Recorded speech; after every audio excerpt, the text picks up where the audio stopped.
साहित्य का होना ये आपकी जिंदगी को एक ऐसे पड़ाव पर ले जाता है जिसमें आप इंसान बनते हैं। एक्चुअली साहित्य क्या है? आपकी, मेरी और उसकी बात ही तो साहित्य है।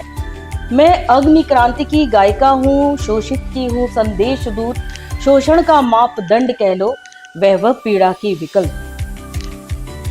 कि ज्ञान को संगीत साधना की तरह लेना चाहिए, किसी एक चीज को पुख्ता करके।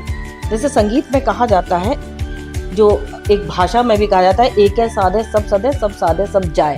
भैरव का तांडव मुझको काली का खप्पर, लाल लाल मैं विशृंखलता का पात्र लिए पीती हूँ मदिरा लाल लाल। मैं शोषित की हूँ चीतकार, मैं शोषित की हूँ चीतकार, पीड़ित मानवता की पुकार। मैं शोषित की हूँ चीतकार, पीड़ित मानवता की पुकार। मैं चमकीले वैभव पर विष की वर्षा सी उपहार।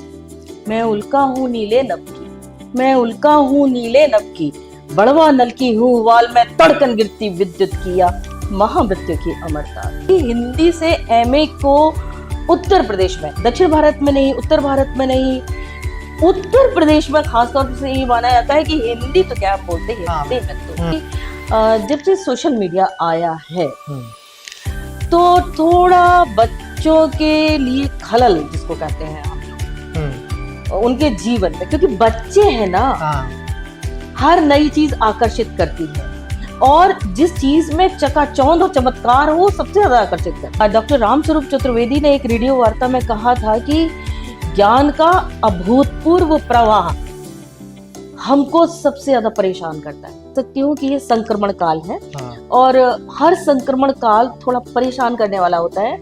धीरे धीरे चीजें स्थिर हो जाती हैं। तो ये राष्ट्रीय शिक्षा नीति, जिसका मंतव्य बहुत अच्छा है, जिसका उद्देश्य बहुत अच्छा है, ये अपने बहुत खूबसूरत परिणाम को शायद आने वाले 2-3 साल बाद प्राप्त करे। समर्पण और शिद्दत के संग कार्य करिए ना, लोग भी मिलते जाते हैं, काम भी होते जाते हैं और यश तो उसके संग आपको मिल ही जाता है। बाद में संतोष आपके पास आ ही जाता है।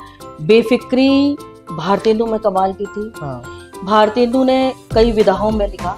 भारतेंदु उस घराने से आते थे जो अंग्रेजों को भी कर जाते थे। उस अमीर घराने के आदमी थे और वो एक जगह कहते भी हैं, धन को लेकर के इतने बेफिक्र थे कि वो ये कहते थे कि जिस धन ने मेरे पुरखों को खाया मैं उसको खाऊंगा। कहे तो बंकिम चंद्र चटर्जी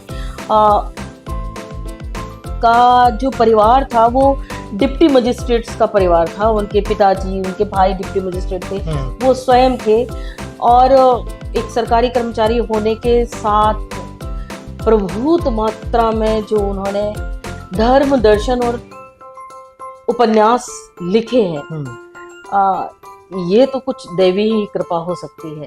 दोनों लोगों ने, एक और दोनों की समानता है, दोनों लोगों ने पत्रिकाएं निकाली, मतलब पत्रकारिता के क्षेत्र में हाथ आजमाया। दोनों लोगों ने स्त्रियों के लिए कार्य किया।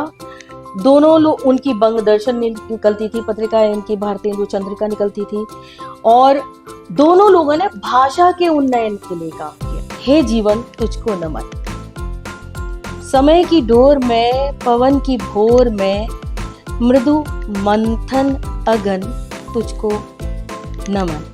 श्वास प्रश्वास पर, नन्ही तपती आस पर, भावों का तड़पण तुझको नमन। ममता की छाव में, अंकुर के पाँव में, पल्लव का स्तवन तुझको नमन। विश्वास पगी धूप को, ढलते उस रूप को, श्रद्धा के विनम्र सुमन तुझको